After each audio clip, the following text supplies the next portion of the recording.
como a las 9:30 hacemos un pequeño break, a ver si alcanzamos a pasar esta y la otra presentación que nos queda, y a ver si alcanzamos a ver algo de cálculo hoy día, introducirnos un poquitito ahí el cálculo de las líneas de transmisión y después ya meternos a la parte de distribución, que es fuerte.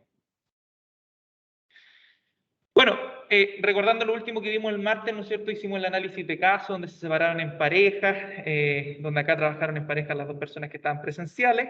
Ya respecto al problema que tenía este edificio en Iquique, ¿no es cierto? Ahí en pandemia sobre el alza de tensión que hubo. Y estuvo bien interesante la plenaria que hubo después ahí de las respuestas que algunos daban respecto al decreto supremo 327, ¿no es cierto? A quién tenía que responder, si existían indemnizaciones por medio, ¿no es cierto? Y contestamos estas 4 preguntas que estaban formuladas en eso respecto a esta actividad.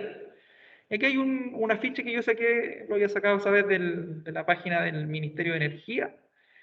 Miento, en una publicación de un diario aparecía como el protocolo en el Publimetro. ¿Qué hacer si se te quemó tu artefacto por ahí como dice, por un corte de luz no programado o un alza de tensión? Entonces ahí dice, ¿no es cierto? Te hace la pregunta, dice, si tu artefacto se quema por un corte de luz o cambio en el voltaje, la empresa de suministro es responsable de reparar o reemplazar el artefacto. ¿Qué es lo que uno tiene que hacer? Notifica a tu empresa del suministro eléctrico a través de sus canales habilitados. Tienes, mejor dicho, un máximo de 6 meses para presentar la denuncia. O sea, ese es como el plazo máximo que tenemos como usuario para presentar eso. La empresa tiene un máximo de 30 días para responder a la presentación realizada, ¿no es cierto? Y si no, puedes acudir a la Superintendencia de Electricidad y Combustible. También pueden interponer una denuncia en el juzgado de policía local y solicitar una indemnización en caso que corresponda. Ahí están las investigaciones. Guillermo parece que era que daba el ejemplo de su sobrino, ¿no es cierto?, que le costearon el arreglo y aparte el daño por lucro cesante, usar ese concepto, ¿sí? Si es que tiene perjuicio o daño respecto a que era una herramienta de trabajo, sobre todo ahora en pandemia. Así que eso es respecto a la calidad de suministro, y ahora vamos a hacer como un resumen genérico de lo que es las normas, ¿ya? Con los puntos más importantes que abarcan a las redes directamente. Así que vamos a ir viendo. Esto es como más texto lo que tiene este primer Power respecto a los puntos más importantes que hay que conocer de las fluctuaciones. En términos de calidad se debe cumplir con lo siguiente, que el sistema eléctrico debe tener una frecuencia lo más constante posible, ¿sí? La tensión también debe ser constante, ¿ya? La tensión eléctrica, lo que hablábamos, tenemos un más o menos 10%, ¿no es cierto?, en lo que es bajas, medias, para poder ir fluctuando en lo que es la tensión eléctrica. Tiene que tener el sistema una alta confiabilidad, ¿ya? Que tiene que ser un sistema continuo. Ojalá tener las menos posibles fallas o la menos cantidad de fallas posible durante un transcurso de tiempo. ¿Ya? Los FMIK se llaman cuando los llaman a través de unos índices que usa la compañía para ver en base a cuántas horas estuvo un cliente sin suministro, cuáles son las compensaciones que pueden existir respecto al concepto de calidad. Tienen que tener una calidad o cumplir una calidad respecto a lo que son los armónicos, ¿ya? Los armónicos, recordemos ahí, los armónicos los generan estas corrientes parásitas, mucho elemento de electrónica genera armónico, ya en la industria lo que son los variadores de frecuencia, los partidores suaves, son elementos que nos van a contaminar la red, que no nos van a dejar, cuando hablamos armónico, llevémoslo a una unidad más central, que la red sea purita, sino que va a ir con una distorsión en la onda. Y también tiene que cumplir con calidad en lo que le llaman los flickers, ya que los flickers, por si acaso, son parpadeos, atenuaciones.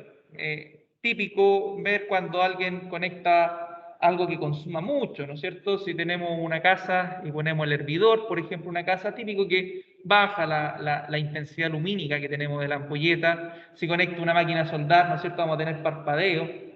Típico también cuando hay un sistema frontal, ¿ya? Y los cables, los alimentadores están un poco sueltos, empieza una falla, empiezan a bajar la intensidad. Bueno, de eso tiene que cuidarse o cumplir con una cierta calidad las líneas tanto de transmisión, que es la distribución eléctrica, por parte de la compañía. ¿Ya? Y esto están todos dentro de los reglamentos, normas que nombramos así para conocerlas. Acá no me dice que entremos en detalle, sino que conocerlas de nombre e ir viendo cuáles nos van a alterar o afectar en esto.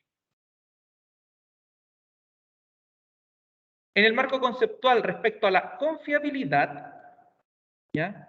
Vamos a tener que respecto a la confiabilidad, tiene que ser la red confiable en suficiencia, digamos que tiene que abarcar y poder suministrar la energía o la potencia requerida por los sistemas, por los clientes conectados, sean estos libres o regulados, ¿ya? Tiene que cumplir con eso. Sabemos que nuestro país, por lo menos el ministro dijo que este año no vamos a tener racionalización del suministro eléctrico, que eso pasa cuando tenemos la sequía. El gran porcentaje, que lo pudimos ver, de la generación de electricidad en nuestro país es con agua, ¿ya? Y cuando no tenemos agua, ahí tenemos problemas respecto a lo que son las centrales hidroeléctricas, ¿ya? En este mismo mapa o marco conceptual tenemos que tener que la energía tiene que ser de calidad, pero no solo la energía, sino que hay un marco regulador para las empresas. Las empresas también tienen que ofrecer un servicio de calidad, tanto en atención al cliente, en su página web, ¿ya? O sea, todo eso se va evaluando. Y por supuesto, las redes y el sistema eléctrico tiene que entregar seguridad, ¿ya? También es súper importante. ¿Sí? ¿Quieren hacer una pregunta? Tiene ahí encendido el micrófono. Entonces, este es el marco conceptual que los vamos a definir uno por uno ahora, o vamos a ir conversando uno por uno de estos puntos respecto a lo que es la confiabilidad del sistema eléctrico. En suficiencia, y aquí está definido lo que mencioné, es la cantidad de instalaciones suficientes para abastecer la demanda. Término relativo dependiendo de la estacionalidad y sector de provisión.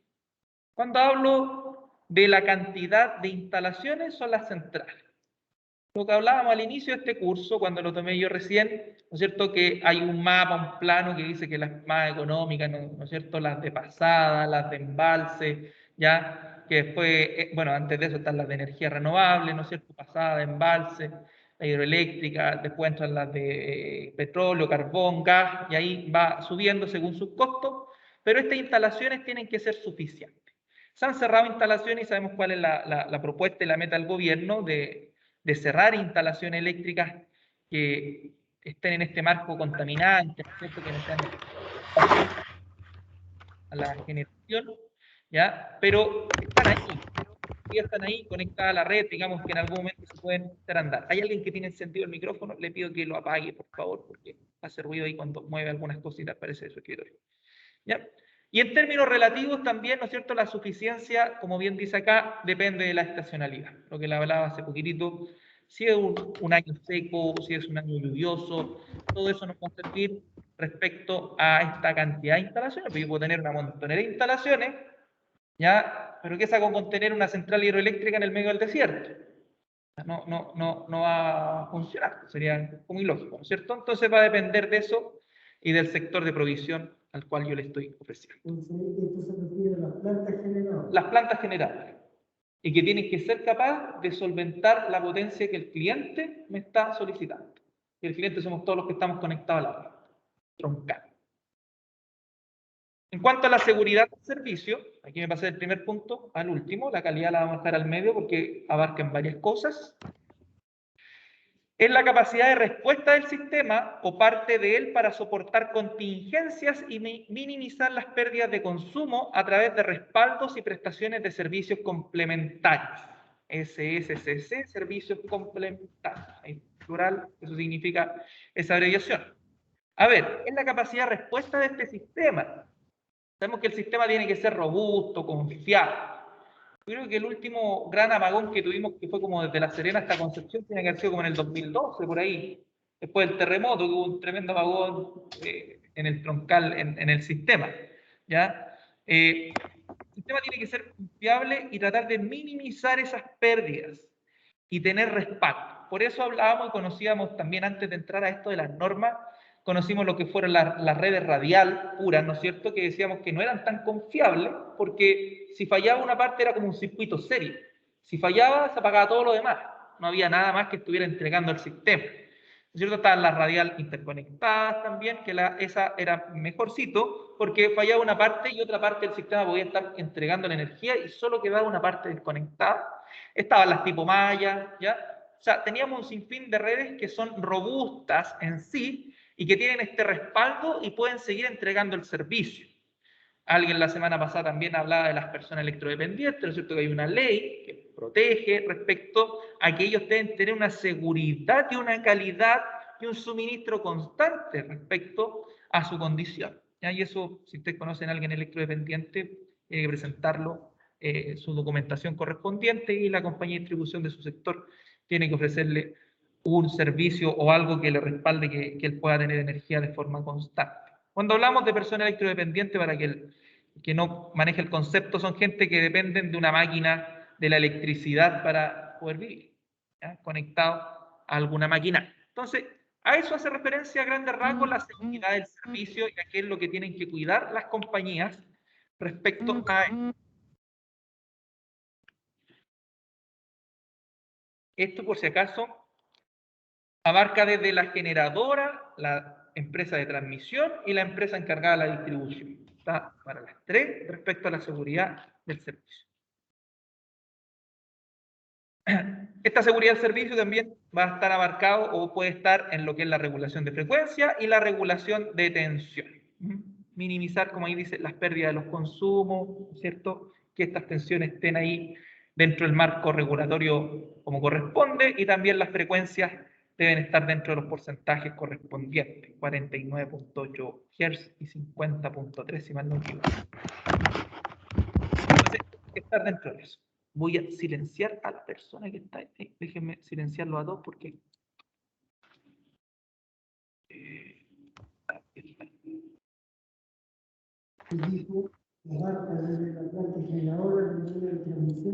Y la distribuidora también.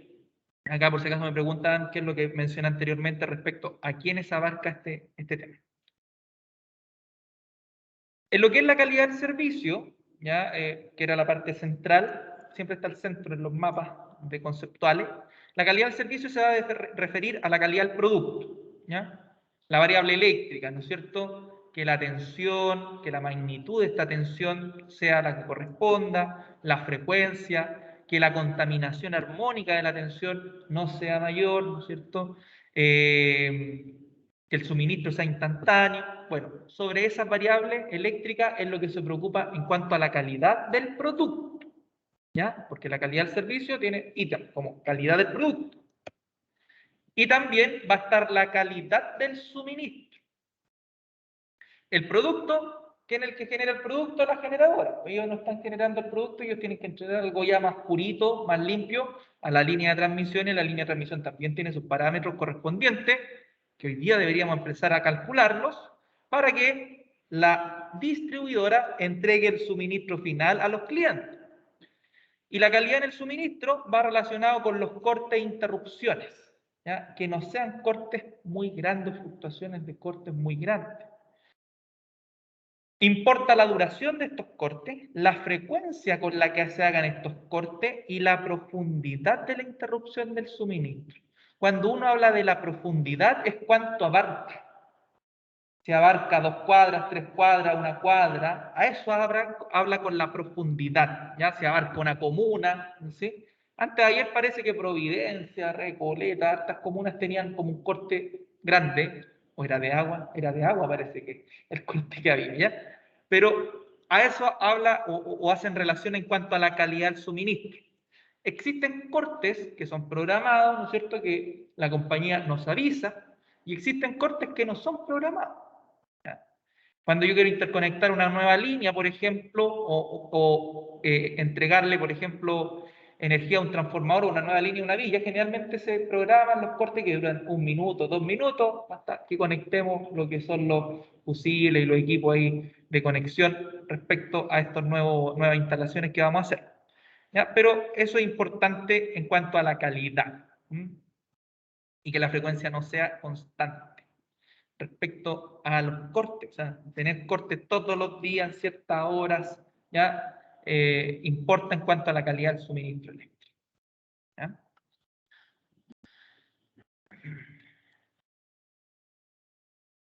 Dentro de la calidad también está la calidad del servicio comercial, que también está evaluado por el Decreto Supremo 327. ¿Ya? ¿Y qué es lo que pide aquí o qué es lo que evalúa? Que importa el plazo de restablecimiento de un servicio, la información entregada al cliente, las facturas, digamos que a usted sus boletas se entreguen con los tiempos correspondientes, se le hagan las mediciones, los suministros o los nuevos suministros, cuando hacemos las solicitudes ahí de empalme o factibilidades, la información comercial, digamos que esté la información, por ejemplo, de su oficina, tarifa, ¿ya? Quiénes son sus gerentes, ¿ya? El jefe de oficina, comercial, etcétera, que esté en la página web o disponible en las oficinas propias de estas compañías. Los sistemas computacionales, ¿no es cierto?, que tengan sistemas confiables, robustos. Sabemos que hay muchas compañías ahora están pasando a que la boleta sea digital, están dando incentivos, incluso en él. Yo no soy Enel, pues a mí me llegan correos de Enel, cámbiate a boleta digital y participa por una gift card de 500.000 pesos. Ya, la gente se cambie a lo que es la boleta comercial. En cuanto a los sistemas computacionales, también ahora uno puede vaciar la información de la lectura de su medidor en ciertas fechas, ¿ya? Puede ver un historial de un año por lo menos, como mínimo, dice la Super, respecto al consumo que yo he tenido como boletas. ¿Ya? Tengo mi número de cliente, puedo acceder a una cuenta a través del número de medidor, puedo acceder a un sinfín de cosas. Que los cobros sean los correctos, también importante. Ahora en pandemia se vio ahí que estaba este tema de aplazar los cobros a quienes no podían pagar, repactar, y que ahora la gente está la embarrada haciendo estos pagos. ¿Ya? Bueno, todo eso se ve también en la calidad del servicio comercial. Que la ejecutiva me atienda como corresponde, ¿no es cierto? Bueno, todo eso va sumando dentro de la calidad del servicio. No solo que me llegue el suministro a la casa, sino que va de parte de ello, o como puntos también importantes de la calidad, es esto.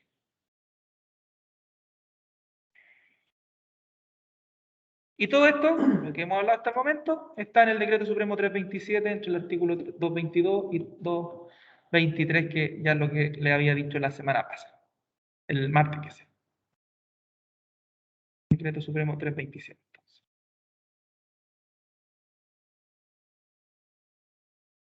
Ya, aquí estos son extractos respecto a la norma 5, ya, normas de seguridad y algunas cosas de los RIC, que es lo más importante que debemos manejar o conocer así como bien pago respecto al tema de la calidad y perturbación de la alimentación eléctrica en los sistemas de distribución y transmisión. ¿Ya? A ver, la energía eléctrica que suministra o que se suministra al cliente puede verse perturbada. ¿Ya? Tenemos perturbaciones, ¿no es cierto? Puede haber un problema entre medio por diversas cosas. Las características fundamentales son la tensión y la frecuencia. Son las típicas perturbaciones que vamos a encontrar. Tensión y frecuencia. ¿Qué es lo que pasa con ellos? Que pueden sobrepasar los márgenes de tolerancia. El más 10 o el menos 10 para la tensión, que es lo que ya hemos visto. Pueden existir fenómenos de distorsión que pueden afectar la calidad de la señal y en fenómenos transitorios pueden provocar funcionamientos incorrectos o daños en los componentes. En componentes, por ejemplo, de maniobra, en pararrayos, bueno, eso de los equipos de distribución. En algunos casos, estas perturbaciones son propias de la red, mientras que en otros son consecuencias de características de las cargas conectadas, cargas no lineales. ¿Ya? Las cargas que van a estar conectadas, digamos, en la red. Y ahí es culpa del usuario, del cliente final, por las cargas que él tiene conectadas. El desarrollo actual de productos que generan perturbaciones en la señal es debido a la tecnología utilizada en su construcción. Pero sucede que estos son también sensibles a esas mismas perturbaciones. La electrónica y la informática. Todos los componentes electrónicos generan estas corrientes parásitas, estos armónicos que vamos a tener en la red, ¿no es cierto? Estas corrientes estas cargas no lineales en este caso, ¿ya? Y que nos van a ensuciar la señal o la red, y a su vez estos mismos equipos también son sensibles a que esta tensión o esta alimentación eléctrica no venga pura, ¿ya? También pueden sufrir daño, por lo mismo. Entonces, el equipo me lo produce, pero el equipo también es sensible. Entonces, la compañía de repente tiene como dos cosas medias raras. Pero hay que tener claro que estos fenómenos pueden ser transitorios o ¿cómo se llama? O pueden ser un poquito más largos, en este caso. Cuando hablas de transitorio, está entre los márgenes de esos 15 minutos que hablábamos el martes, ¿ya? Pasando de eso, ya deja de ser transitorio y pasa a ser eventual. Ahí está, el suministro de electricidad está sujeto, entre otras cosas, al decreto número 327, que establece los límites admisibles de magnitudes y fenómenos que caracterizan o afectan a la señal sinusoidal, ¿ya? De 50 Hz, digamos 50 ciclos en un segundo, basado en un enfoque estadístico. El decreto 327 está destinado a garantizar un determinado nivel de calidad en una explotación normal, ¿ya? En forma normal, sin que existan condiciones extra en la red que puedan afectar a esta perturbación sin que mi compañía distribuidora lo haya generado. Ahí tenemos la onda, ¿no es cierto?, sinusoidal en imagen para que la vayan viendo. Ahí tenemos un semiciclo positivo, semiciclo negativo, la parte positiva negativa, ¿no es cierto? La onda parte acá, ¿ya? Y ahí tenemos el primer ciclo, y estos son 50 en un segundo, ¿ya? Esos son los 50 Hz. Hay países, por si acaso, que la frecuencia es de 60, cambiante. Y ahí podemos tener efectos, y lo van a ver con el profe Máquina después, qué es lo que pasa cuando cambiamos la frecuencia en un motor, ¿ya? Qué es lo que va a pasar ahí en los devanados seguramente, o en sus revoluciones por minuto, que estas pueden ser afectadas también en una máquina, solo por su frecuencia. Puede reducir la vida útil de una máquina.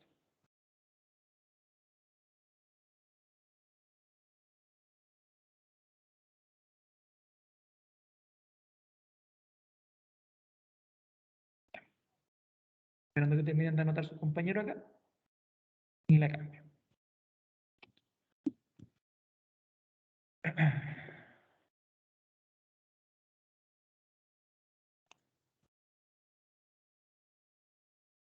Ya.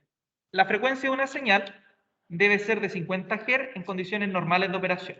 Eso yo creo que todos lo tenemos claro.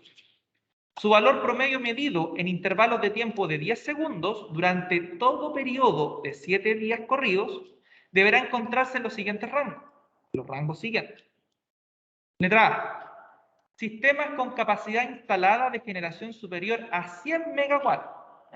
Sistemas más medianos, grandecitos, en los cuales el aporte de energía de centrales hidroeléctricas durante dicha semana supere el 60% del consumo total.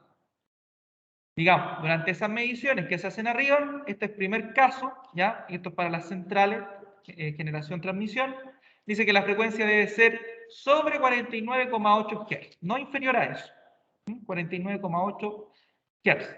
Y bajo los 50,2, quizás, sí, pues 50,2 Hz. Digamos, ese tiene que ser la frecuencia, si yo la mido en la red, ¿ya? Salida desde la generación, durante al menos el 99% del periodo de esta medición. ¿Ya? Puede estar entre 49,3 Hz y 49,8 Hz durante no más del 0,5% del periodo de esta medición. Y puede pasar los 50,2 y llegar máximo a 50,7 durante no más del 0,5% del periodo de la medición. ¿Ya? Ese es el estándar de la frecuencia. Pero tenemos que quedarnos con el punto más importante, yo creo, que el rango de la frecuencia en el 99% del tiempo tiene que estar entre un 49,8 y 50,2 Hz. Ese es como el punto importante para estos sistemas. En B, sistemas con capacidad instalada en generación superior a 100 megawatts, en los cuales el aporte de la energía o centrales hidroeléctricas durante dicha semana no supere el 60% del consumo total. Tenemos que sobre el 49,8 Hz y bajo los 50,2 Hz pueden estar durante al menos el 97% del periodo. Que entre un 49,3 Hz y 49,8 Hz durante al menos 1,5% del periodo de la medición, y entre 50,2 y 50,7 Hz ya durante a lo menos un 1,5% del periodo. ¿Ya? Esas son las variaciones. ¿Ya? Profe, disculpe, ¿Sí? ¿A y B no dicen lo mismo en el encabezado? Sí, es que aquí tengo, esta es inferior, esta debería decir inferior, acá. Eso mismo estaba leyendo, esta debería ser inferior a 100 megawatts y esta debería ser superior. ¿Ya? Les pido ahí la disculpa al caso, pero esta es inferior. ¿Ya? Profe, pero ahí el discriminante parece que fuera que durante dicha semana supere el 60 y durante dicha semana no supere el 60 en relación a los mismos 100 megawatts. Sí, también es un discriminante, correcto. El no ¿Habrían y el dos discriminantes? correcto. Correcto, son dos, pero este es inferior a 100 megawatts, debería ser inferior en este caso, pero sí, tienes también razón acá, que hay un no, por supuesto, acá, ¿no es cierto? No supera el 60% del consumo total de lo que se generó, ¿ya? El 60% que está inyectando la red, ¿no es cierto? Si son, por ejemplo, 100 megawatts directo, ¿ya? El 60% de esos 100 megawatts son 60 megawatts, ¿no es cierto? Que no supere eso, en este caso. Lo voy a llegar a confirmar esto y les mando un correo, cualquier cosa, si es que se cambia en este supera o no, ¿ya? Vale. Para no dejarlo colado. En la letra C, sistemas con capacidad instalada de generación entre 1,5 megawatts y 100 megawatts, en los cuales el aporte de energía de centrales hidroeléctricas durante dicha semana supere el 60% del consumo. Ya aquí las potencias son inferiores, ¿no es cierto? Y tenemos lo mismo. O muy similar, que la frecuencia esté entre 49,8 y 50,2 durante el 98% del periodo, ¿ya? 49,3 Hz y 49,8 Hz durante a lo menos el 1,5% de este periodo de tiempo, ¿ya? Y que sobrepase los 50,2 y 50,7 Hz durante a lo menos un 1,5% del periodo, y lo otro 1% puede estar entre o sobre, mejor dicho, los 49 Hz y 49,3, digamos una fluctuación muy pequeña, y entre 50,7, digamos superior a esta, y bajo el 51 Hz, ¿ya? Durante a lo menos 0,5% del periodo. Acá está igual que el anterior, pero no supere, ¿no es cierto?, como bien decía el compañero, el 60% del consumo total. Tenemos las mismas fluctuaciones, pero baja el porcentaje, 96% del periodo, digamos que esté 49,8 Hz o 50,2. ¿Ya? Y acá son las mismas lecturas hacia abajo. Los porcentajes van aumentando. ¿Ya? Ahora, estas son centrales muy pequeñitas, en este caso. ¿Ya? Son equipos más pequeños, las otras son mucho más grandes. En cuanto a la frecuencia, va a ir respecto a la potencia, lo que vamos a inyectar en la red, podemos ir viendo esas fluctuaciones. Generalmente, ojo, y como experiencia mía laboral que me ha tocado ver, que generalmente las centrales lo tienen en el primer rango, ¿ya? En estos rangos del 49,8 y bajo el 50,2%, o sea, 50,2 Hz, ¿ya? O sea, están en ese rango generalmente, no tienen fluctuaciones muy grandes en ese caso.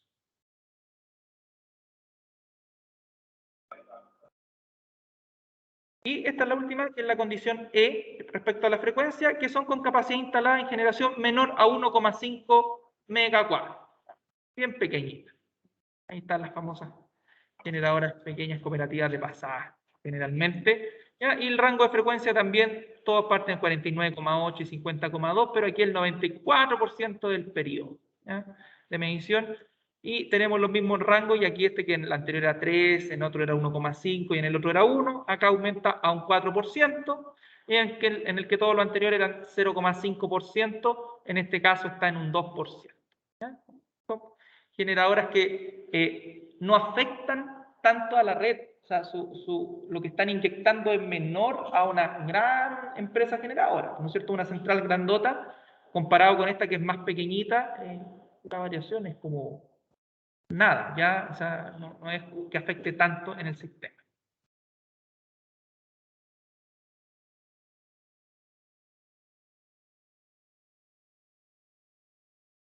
La amplitud, que es lo que habíamos visto sobre las variaciones de tensiones, ¿ya? La tensión nominal de los suministros en baja tensión de distribución son 220 volt fase neutro, monofásico, ¿ya? Y 380 volt entre fases o líneas. En los suministros de distribución primaria, las tensiones son superiores a 400 volt e inferiores a los 23 kV entre fases. Media tensión trifásica. Cuando se hace referencia a eso, recuerden, tenemos el transformador de la calle, ¿cierto? El transformador de distribución. Por el lado de baja se llama distribución secundaria, por el lado de alta se llama distribución primaria. La distribución primaria, cuando lo vimos al inicio de este curso, lo mencionamos, que podían ser 12, 13,2, 13,8, 23 kilovolts, ¿ya? Esa es la distribución primaria. Y esa es una distribución medida entre líneas o fases, como bien dice ahí en el decreto, que es una media tensión de carácter o del tipo trifásico. La variación o holgura permitida de estas tensiones nominales en el punto de conexión son las siguientes. Ahí está. En baja tensión, excluyendo periodos con interrupciones del suministro, digamos que exista el periodo de invierno donde las compañías declaran que existen mayores interrupciones del suministro, o periodos que hay conexiones o mantenciones programadas, ¿ya? Se excluyen esos periodos. El valor estadístico de la tensión medido, de acuerdo con la norma técnica, correspondiente deberá estar entre el rango del más menos 10%, durante el 95% del tiempo de cualquier semana del año o de 7 días consecutivos de medición y registro, que faltó la palabra, 15 minutos, ¿no es cierto?, durante 15 minutos de medición, que también lo vimos. Esto cambió porque antes era el 7,5, ¿sí? Era 7,5 y ahora tenemos, bueno, hace un buen tiempo cambió, más o menos 10%. Esa es la variación en lo que es la baja tensión.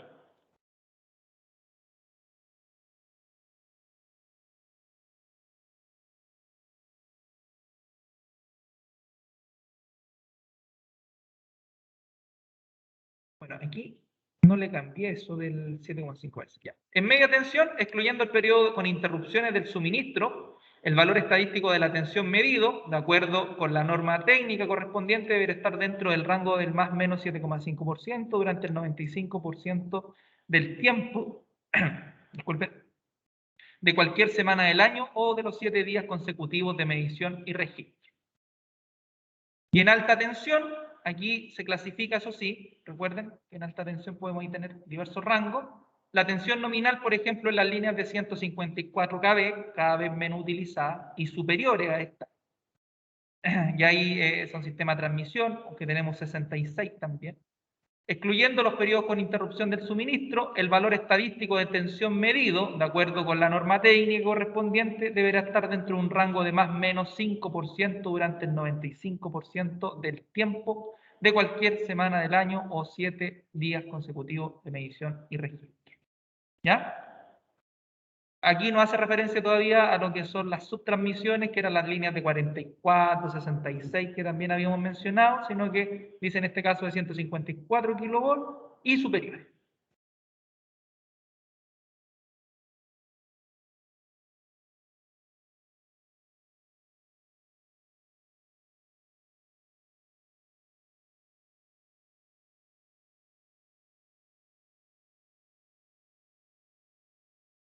Tensiones inferiores a los 154, que ahí está la subtransmisión, ¿ya? Porque la otra era superior, digamos 154, 354, ¿no es cierto? 220, 500 kV, ¿ya? Estas son inferiores. excluyendo los periodos de interrupciones, como ya lo sabemos, el texto es el mismo, los 95%, 7 días a la semana, pero aquí es más o menos 6%. ¿Ya? Todo lo que es inferior, pero en el rango de alta tensión. Inferiores.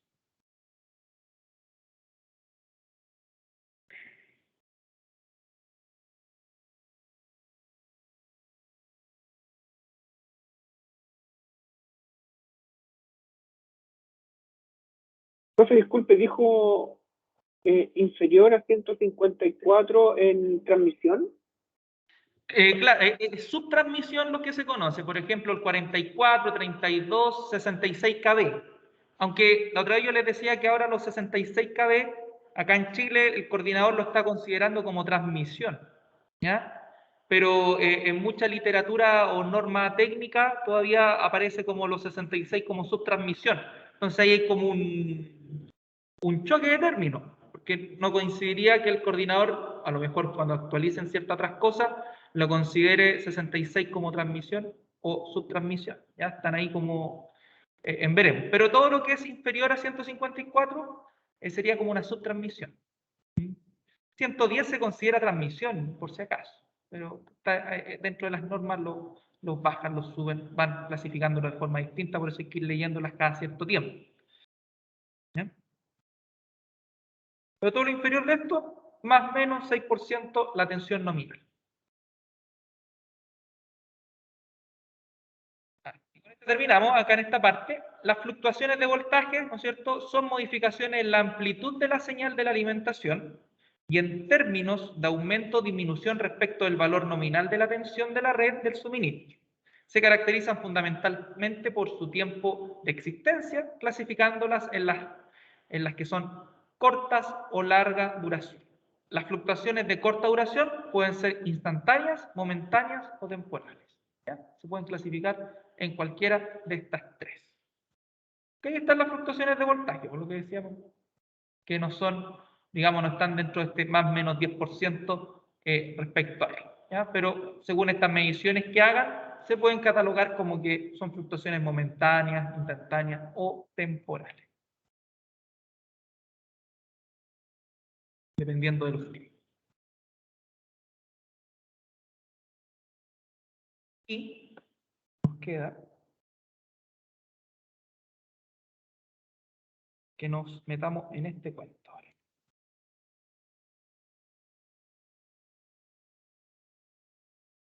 Ya.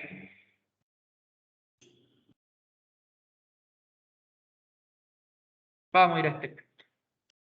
Vamos a ver aquí si es que alcanzamos. Parámetro de las líneas de transmisión. ¿Ya? A ver. El objetivo, como dice ahí, conocer los parámetros para el correcto cálculo y proyección de líneas de transmisión eléctrica. No vamos a calcular directamente una línea de transmisión, sino que vamos a conocer el parámetro general que me dice a mí, que es que ustedes representen de forma equivalente una línea. ¿Ya? La línea de transmisión se pueden representar como un circuito, ¿sí? Como una impedancia, como una Z, que no se acuerda el que es la impedancia, el cual va a tener una resistencia, ya una inductancia, va a estar en conjunto con esos dos elementos. Las líneas de transmisión van a variar o pueden tener representaciones distintas dependiendo de sus largos, ¿ya? Y van a tener componentes distintas dependiendo del largo que éstas tengan, ¿ya? O sea, pueden tener admitancias, impedancias, conductancias, ¿ya? Y cada una de estas también tienen unidades de medidas totalmente distintas, ¿cierto? La impedancia se mide en ohm, la admitancia en Siemens, la conductancia también en Siemens, bueno, en sinfín y un sinfín de cosas. Entonces aquí vamos a empezar a conocer algunos conceptos respecto a la línea, primeramente características constructivas generales, conceptos técnicos generales, para irnos a calcular este circuito equivalente. Alguien preguntará por ahí, ¿y para qué nos sirve un circuito equivalente de una línea de transmisión?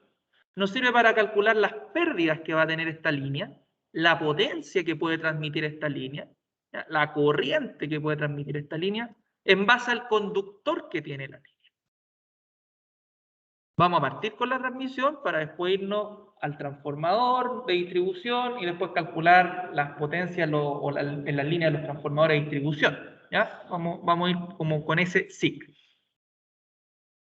Las clasificaciones de las líneas de transmisión se pueden clasificar como líneas de longitud cortas, medias y largas.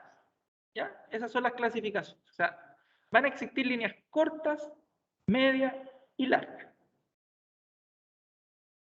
Las líneas cortas son líneas de hasta 80 kilómetros. ¿Ya? Hasta 80 kilómetros. O sea, toda línea que sea inferior a 80 kilómetros, me dicen, existe una línea de 3 kilómetros, ¿ya? Es una línea corta.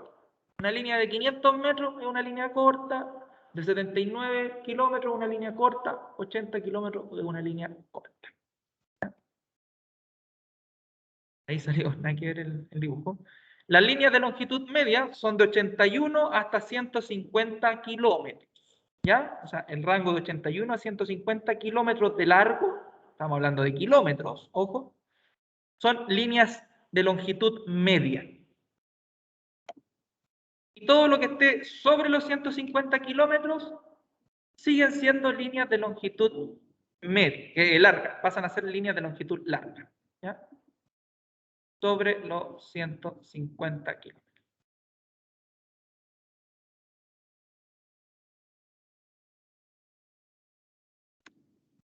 Hay, ojo, literatura que considera que la línea larga está en el rango de los 240 kilómetros. Ahí va a depender de qué datos nos pidan respecto a los cálculos de estas líneas para nosotros poder obtener. Acá, en el descriptor me dice que tenemos que ver la línea corta y línea media. ¿Ya? La línea larga no vamos a calcular parámetros de eso porque eso ya es de un área de ingeniería, así que no va al caso en la parte técnica del análisis de las potencias. Así que llegamos hasta la línea media, si mal no hay. Pero esas son las longitudes. ¿Qué características tienen las líneas? Las líneas de transmisión pueden ser aéreas o subterráneas. Lo sabemos y esto en el índice en este ramo se está dividido en dos. En cuyo último caso, digamos, las subterráneas se utilizan los llamados cables de poder, que ya lo vieron con el profe Parra, son más costosos, más caros. Dado el mayor uso de las líneas aéreas en los sistemas de transmisión de alta tensión, nos centraremos en los parámetros de estas líneas, pero igual se mencionarán los sistemas de cálculo elementales, los sistemas subterráneos, más adelante del curso. Yo creo que lo que es noviembre, por ahí, vamos a partir con lo que es subterráneo, ¿ya? Ahí en características más que todo. Pero es más común encontrar líneas de transmisión del tipo aérea. Subterráneas son tramos que podemos encontrar por ahí.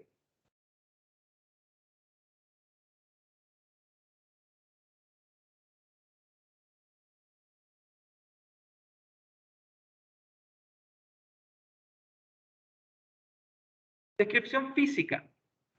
La longitud de una línea aérea hace imposible su instalación completa y segura respecto al medio ambiente.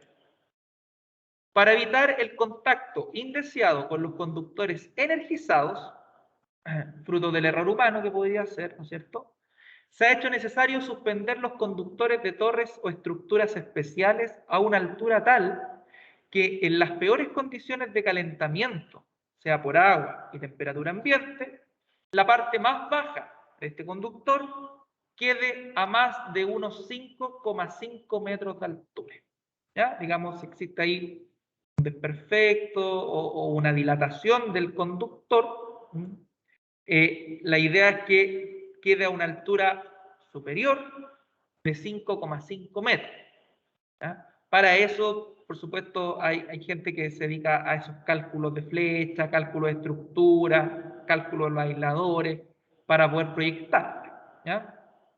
Ojo que estas torres van separadas entre 200 y 450 metros en promedio, exceptuando que cuando cruzan ríos, cuando cruzan, ¿cómo se llama?, cerros de punta a punta, ya las separaciones pueden ser mayores.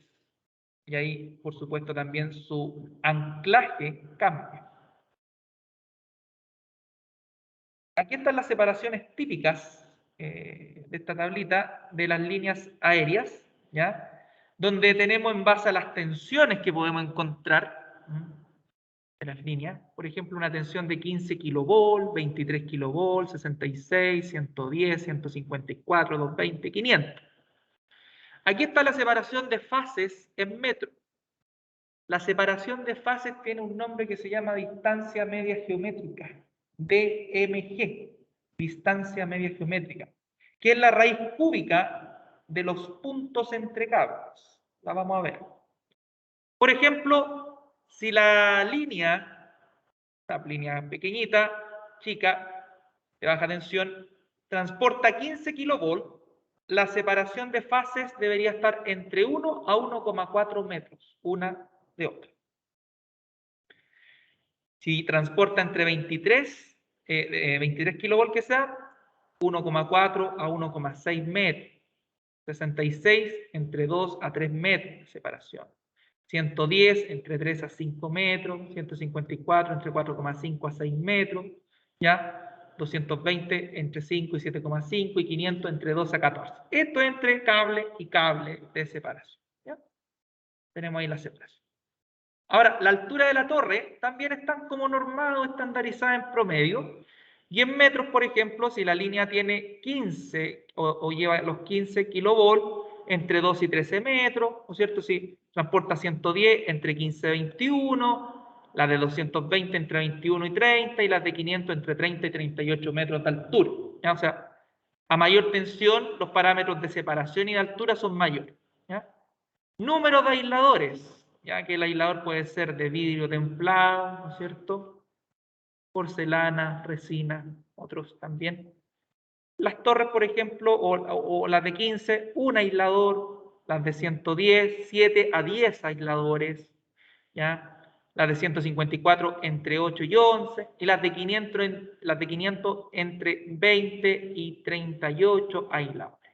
Las de 500 generalmente llevan 22 aisladores acá en Chile. Cuando las construyen, las tienen como estandarizadas con 22 aisladores, ¿ya?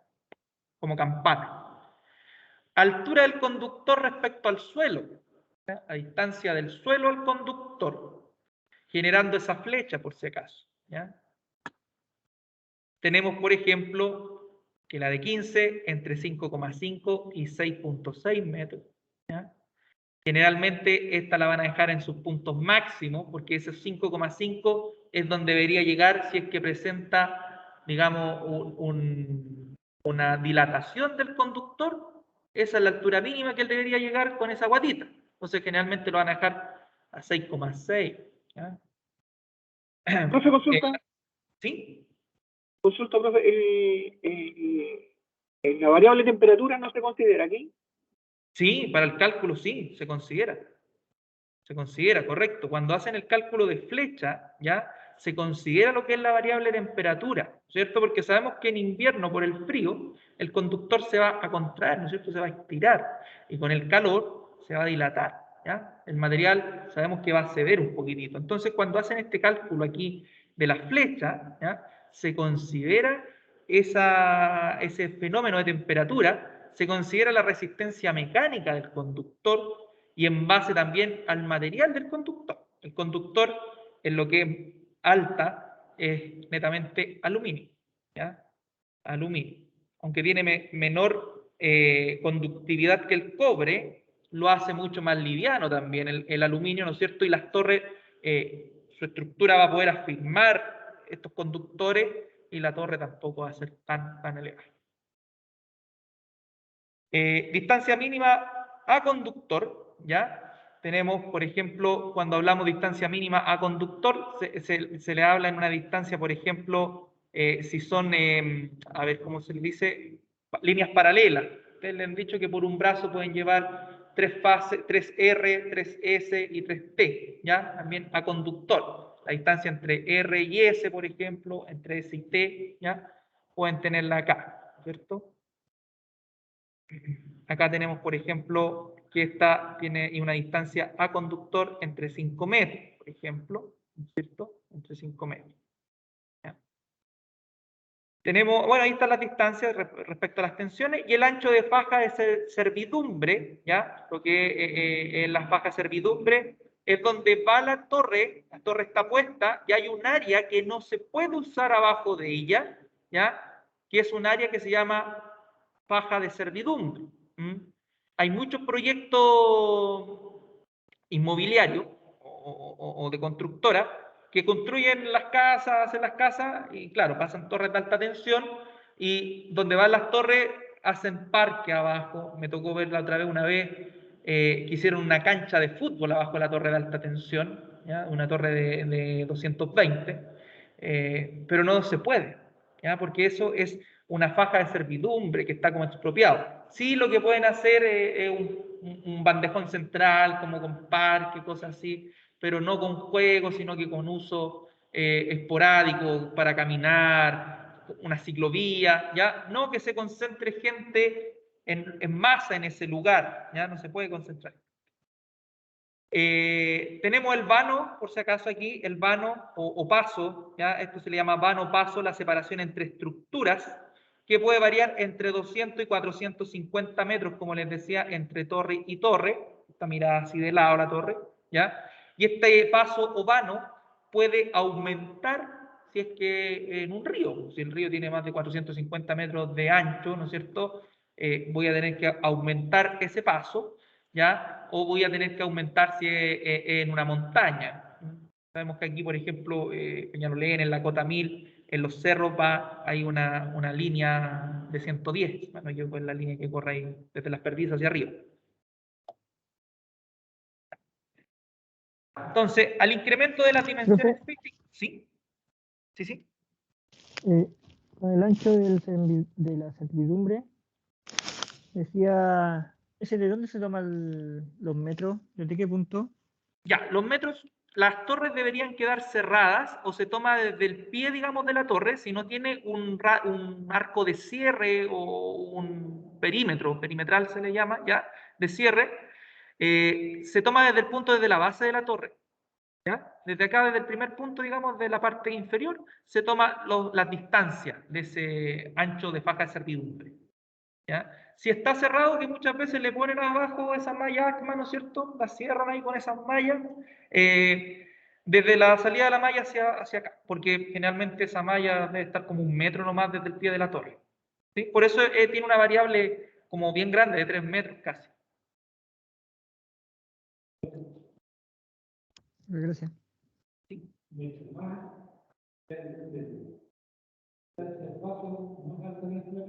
Correcto, correcto.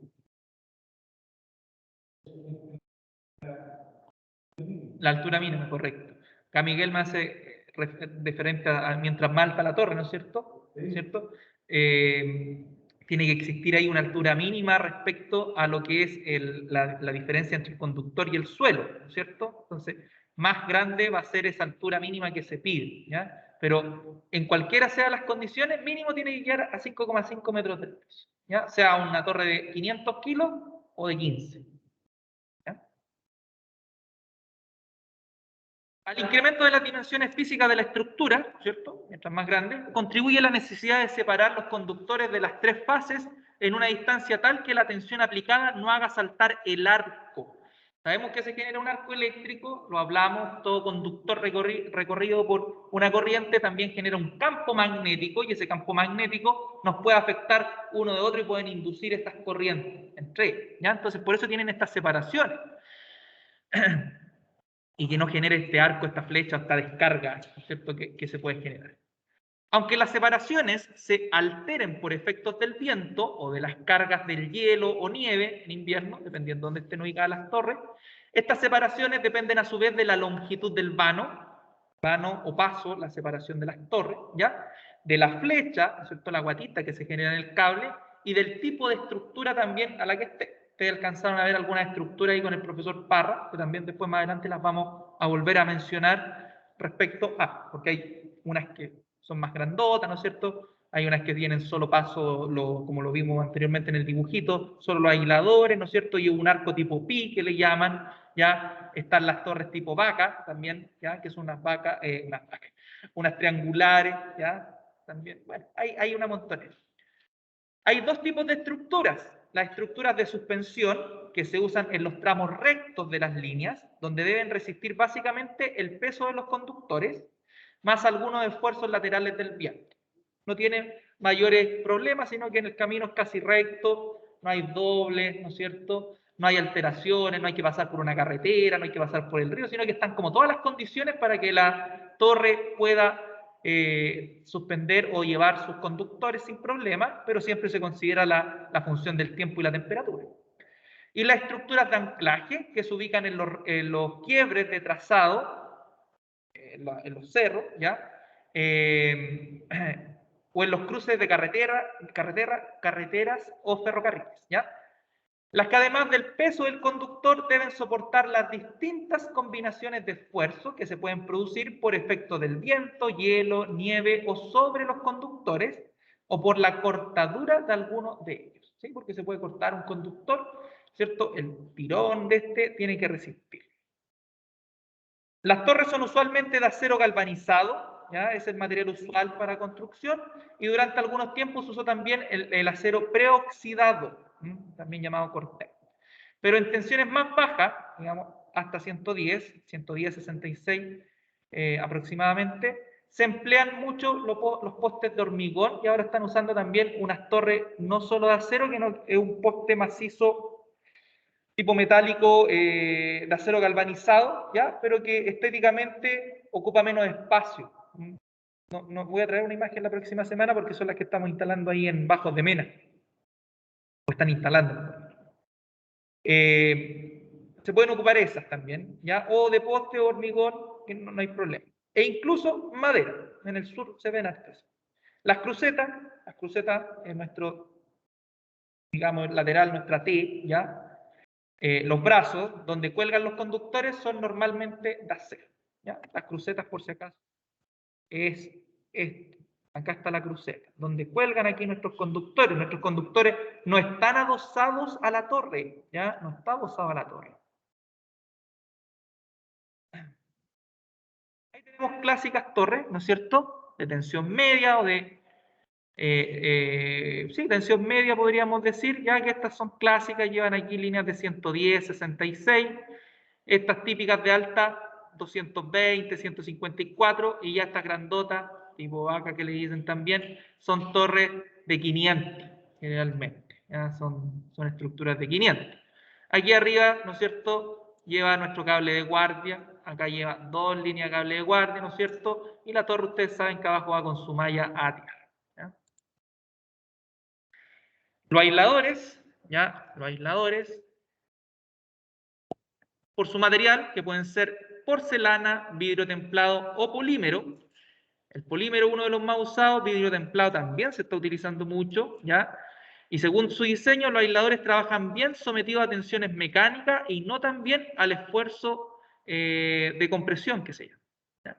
Debido a ello, se le emplea básicamente como elemento de suspensión, de los cuales penden los conductores, ¿ya? O sea, los conductores están pasados por los aisladores, no están afirmados a la torre. El número de unidades depende del nivel de tensión. Ya estaba en el cuadro anterior, decía cuántos aisladores. Por ejemplo, solo 4 discos en 66 kV, con un largo total de la cadena de 0,9 metros. Este largo total, ojo, se calcula y va a depender también de cuántas líneas en paralelo lleve la torre, porque puedo tener una torre de 66 kV, pero que lleve 2R, 2S, 2T, o lleve un cable con R, un cable con S y un cable con T, ¿ya? Entonces, también va a depender esto va a depender de cuántas fases lleve, cuántos conductores lleve, y esto se hace un calculito por ahí, ¿ya? Y hay unas tablas también estandarizadas. Y hasta unos 22 discos para 500 kV, al máximo es 38, ¿ya? Con un largo total de una cadena de 3,8 metros. Digamos, la cadena de los de 500 kV es mucho más grande que la anterior es casi 1 metro. Para tensiones bajas pueden usarse también el aislador de apoyo, que va apoyado sobre la cruceta, que es el que podemos encontrar aquí en los postes, en las calles, en los sistemas de distribución. Mientras que el conductor va a su vez apoyado sobre esa aislada. Ahí tenemos un aislador de suspensión, ¿ya? Este es uno solo, un aislador de suspensión, que después aquí va apoyado con otro y yo puedo ir haciendo más discos. Y aquí está el aislador de apoyo, ¿no es cierto?, que va en la cruceta y a su vez se suspende sobre él el conductor. Hay imágenes más reales por si acaso acá. ¿Ya? Y para los que no conozcan los aisladores, ahí tenemos el aislador de suspensión de vidrio templado, donde tengo 1, 2, 3, 4, 5, 6, 7, 8. ¿Ya? Digamos, 8 discos. En promedio podríamos decir que una línea a lo mejor de 66 kb, ¿ya? Contando la cantidad de discos. ¿Sí? Y acá tenemos un aislador de apoyo de vidrio templado, que es lo clásico. Aquí está la cruceta, esta es metálica, ¿ya? En distribución se utilizan mucho lo que son de apoyo que van acá, ¿ya? Están aquí helicoidalmente arriba. Conductores eléctricos de las líneas, los cables de estas líneas. En la elección del conductor para una... Profe, una pregunta. ¿Sí? El que va sobre el aislante, el aislador de apoyo, ¿cómo se engancha el cable arriba sobre ese aislador?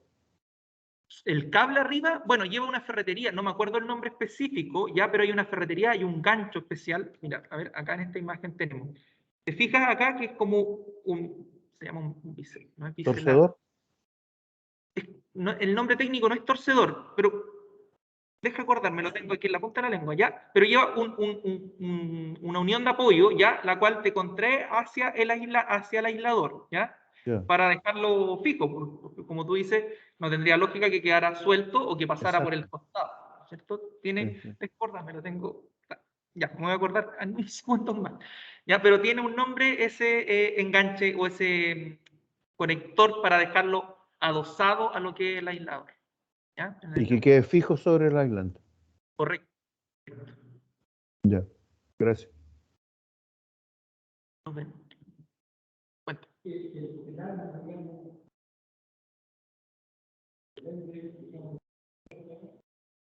En este.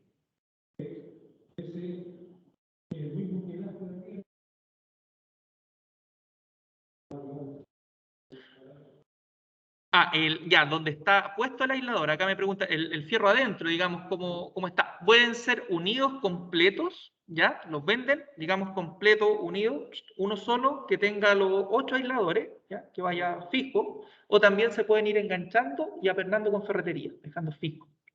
Y queda rígido, eso sí, queda rígido, ¿ya? Generalmente es uno solo, ¿ya? Pero eso se ve en los de polímero, ¿ya? O los de loza, generalmente están adosados uno solo. Respecto al cable, y aquí yo les subí una tabla, y con esto nos vamos a ir a un pequeño break, yo creo, aunque vamos a terminar este PowerPoint, a lo mejor terminamos antes. Yo les subí unas tablas a la plataforma y les aconsejo que la impriman para ir sacando de ahí valores, ¿ya? Que la impriman, son como 4 hojitas, no es más que eso, son blanco y negro. Son unas tablas donde vamos a encontrar estos típicos conductores que son los utilizados en estas líneas, ¿ya? La elección del conductor para una aplicación específica, hay un compromiso entre las pérdidas ópticas en el conductor, que existirán durante toda la vida útil de la línea, y la inversión inicial requerida.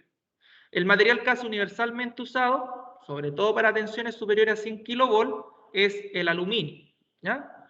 Ya sea puro o, ¿cómo se llama?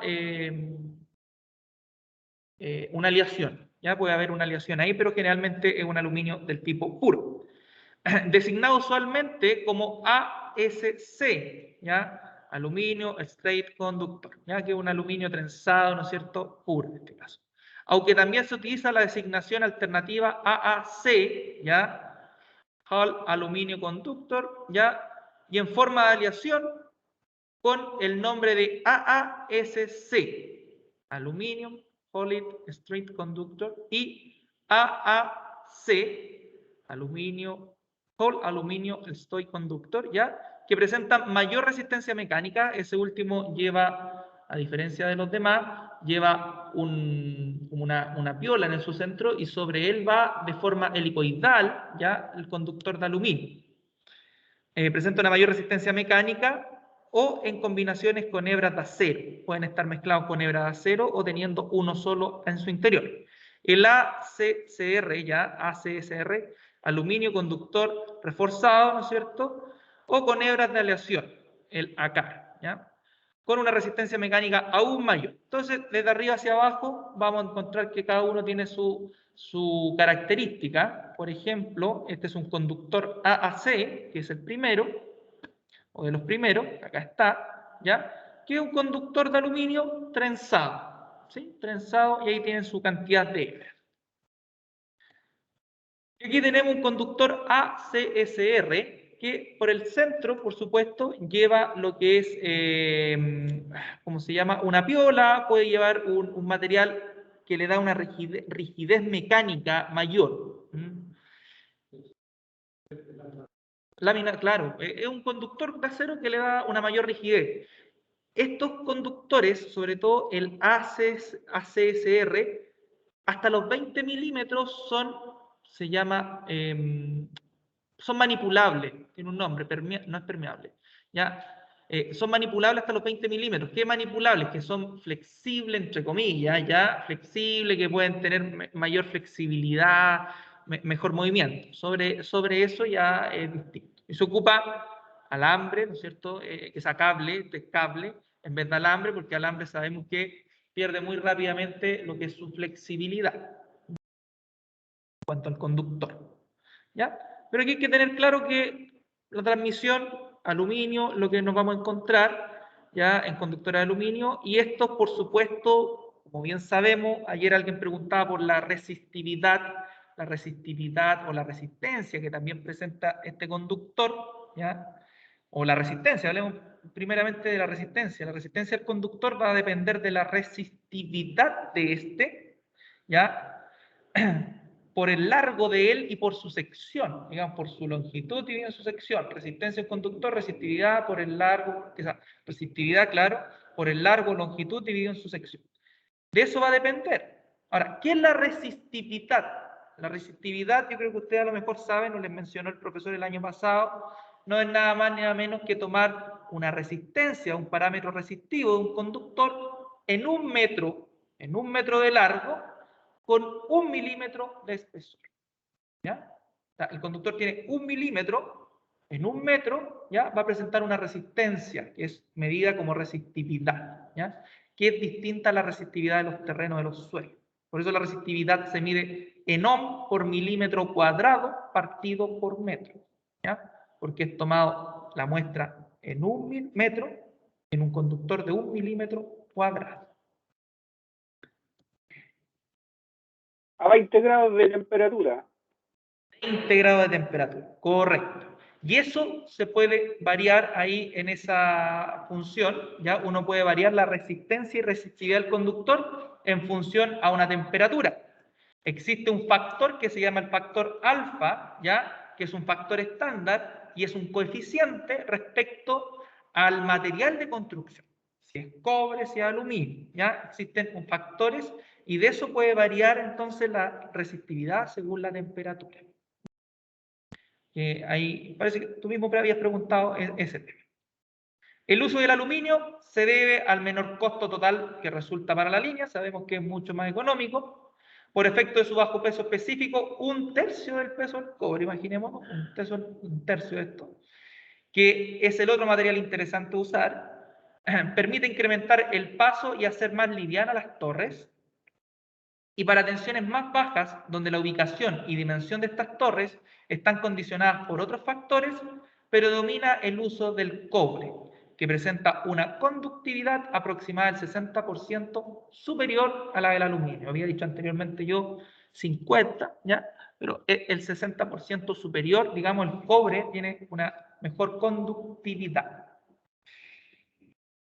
Cuando las tensiones son muy altas, se hace indispensable emplear 2 o más conductores en paralelo por fase. Pueden ser 2R, 2S o 2T o más. Para para pasar, tendría que decir, o para poder aumentar el diámetro equivalente del conductor, porque sabemos que muchas veces va una cierta corriente, en teoría no existe una sección de conductor. Entonces, para poder repartir las corrientes en paralelo, ¿no es cierto? Conectamos dos conductores en paralelo a su salida y en la llegada vamos a tener dos conductores en paralelo que va a tener la misma corriente o la suma de sus corrientes en la salida. En la jerga eléctrica se habla de conductores fasciculados, ¿ya? O de un haz de conductores. Digamos, cuando uno ve conductores en paralelo, yo por lo menos siempre he dicho haz de conductores, lo correcto sería decir los conductores son fasciculados, van en paralelo ambos a la misma trayectoria. En algunos casos se usan líneas fasciculadas para alcanzar secciones de conductores mayores que las que comercialmente hay disponibles, o bien para reducir la reactancia en serie. ¿Ya? Hay una reactancia. A ver, el concepto de reactancia, hay uno que se llama inductancia, reactancia, capacitancia, ¿no es cierto? Eso lo conocemos. ¿Cómo se llama? El equipo o en sí, el cable o la línea presenta una resistencia, ¿no es cierto? Lo sabemos, presenta una resistencia que se va a medir en ohms por cierto tiempo, tiene una resistencia, pero también está atravesado por una corriente eléctrica que produce un campo eléctrico, ¿ya? Por lo cual se comporta como una bobina, ¿sí? Entonces ahí vamos a encontrar diversos fenómenos a los cuales, que van a ser reactancia o inductancia, a los cuales yo tengo que atenuarlos. ¿Y cómo lo atenúo? En este caso, aumentando las secciones, ¿ya? Aumentando las secciones del conductor correspondiente o poniéndolos de forma fasciculada, digamos en paralelo, si es que no encuentro la sección comercialmente hablando. ¿Ya? Y ahí la imagen, vamos a tratar de hacerle zoom. Ahí en la imagen algo se aprecia, ¿no es cierto? Que ahí van las líneas, esta puede ser RST, esta también puede ser RST, ¿no es cierto? Y cada una lleva una montonera de conductores ahí por línea, ¿ya?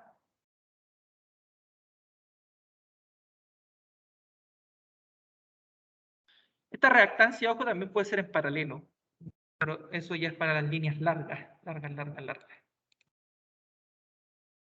Y con esto vamos a ir terminando este punto.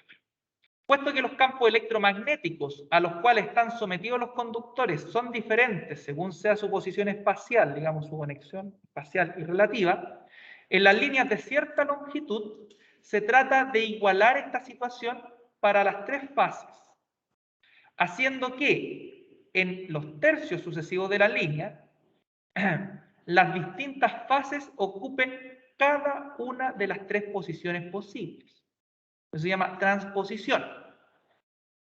La estructura en la que se produce la rotación son especiales, más grandes y más complejas en la medida en que crece la tensión. Por ello, en las líneas de extra alta tensión, digamos la de 200 y 500 kV, se reducen las transposiciones a un mínimo e incluso muchas veces no se hace. ¿Qué es la transposición? La línea... disculpe, aquí está. Ahí está.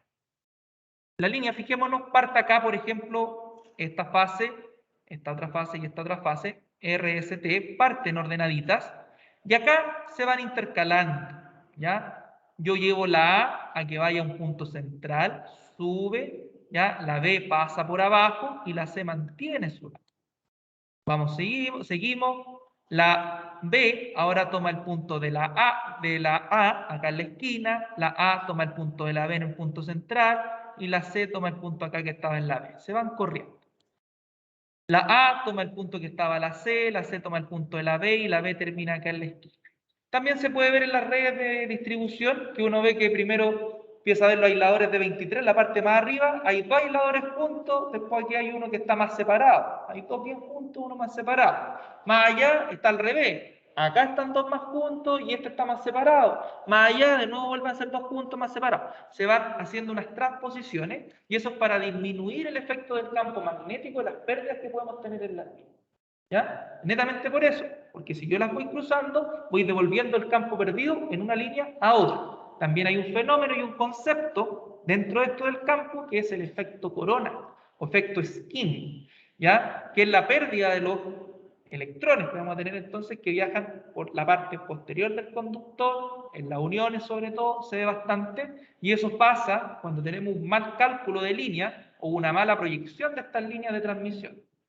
Famoso efecto corona a la altura de Talca, por la carretera 5, entonces uno lo puede ver en las noches, si uno para ahí en esas torres de alta tensión que hay a la altura de Talca, hay varias torres que tienen mucho efecto corona, ¿ya? Del sistema del CEN, ¿ya? Por el sistema interconectado central. ¿Ya? Pero esto se hace en transposición.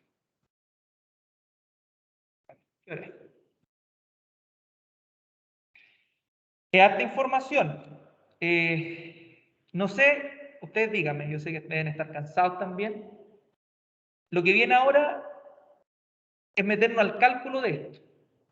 Ya, calcular lo que es la línea, las líneas de alta subconductores en sí.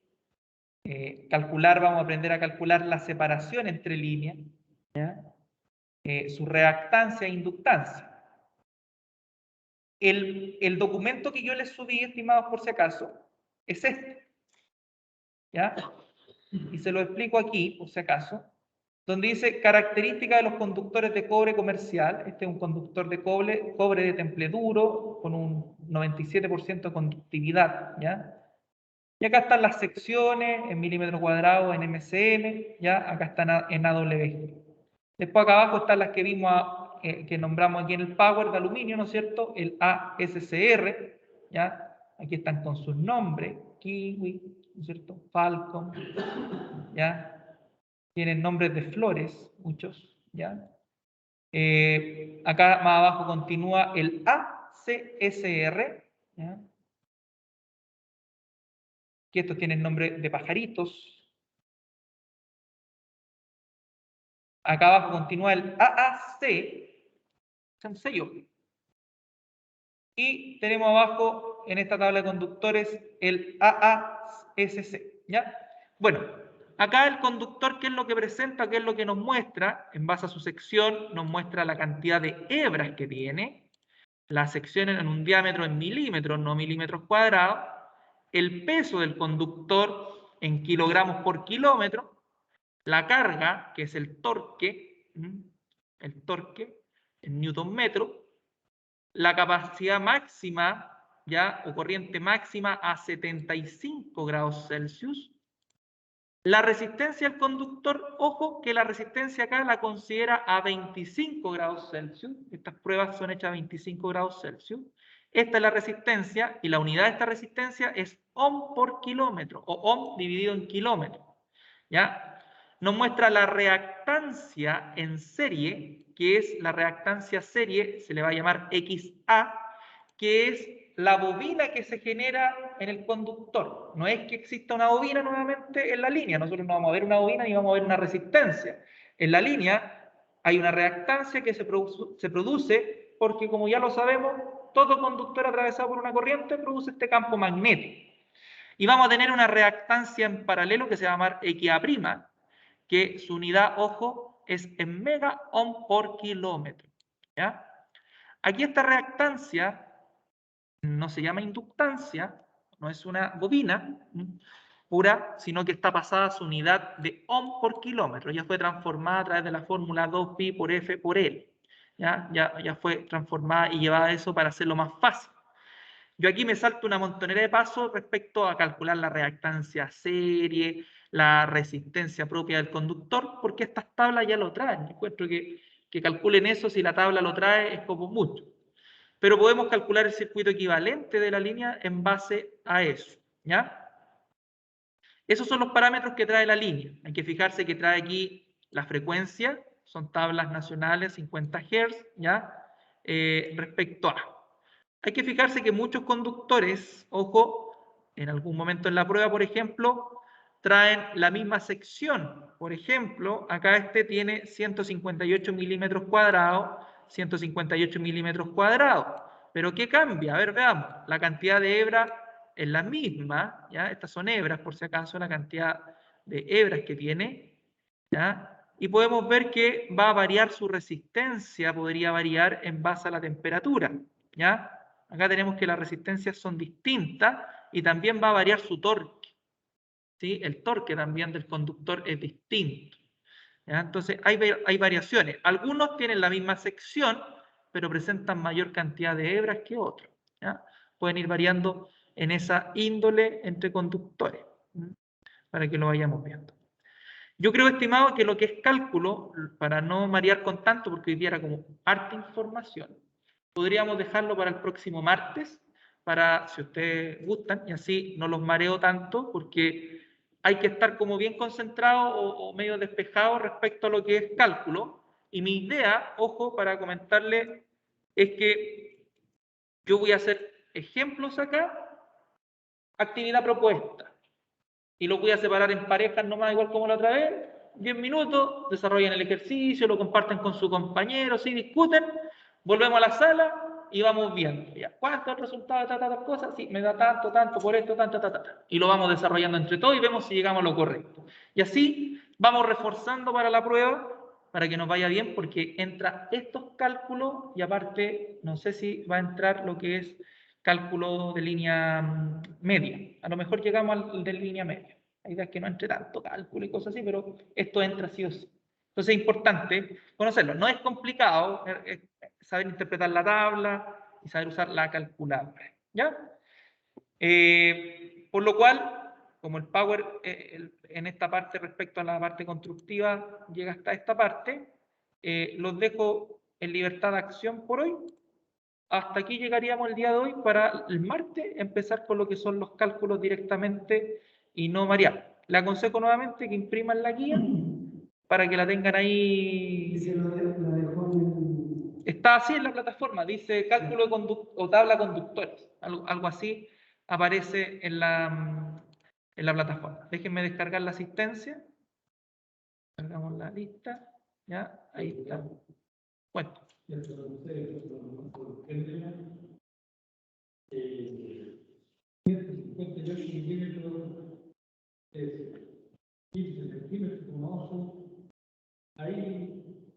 Ay, ya, espera. Déjame darle el corte aquí. Está. Ya, así que quedan en libertad de acción, estimados, y que descansen y nos estamos viendo el día de mañana en máquinas eléctricas. Así que Buenas muchas noches, gracias, profe. Mariano, así que tengan buena noche, que descansen. Chao, Buenas noches, profe. profesor. Chao. Buenas noches, compañero. el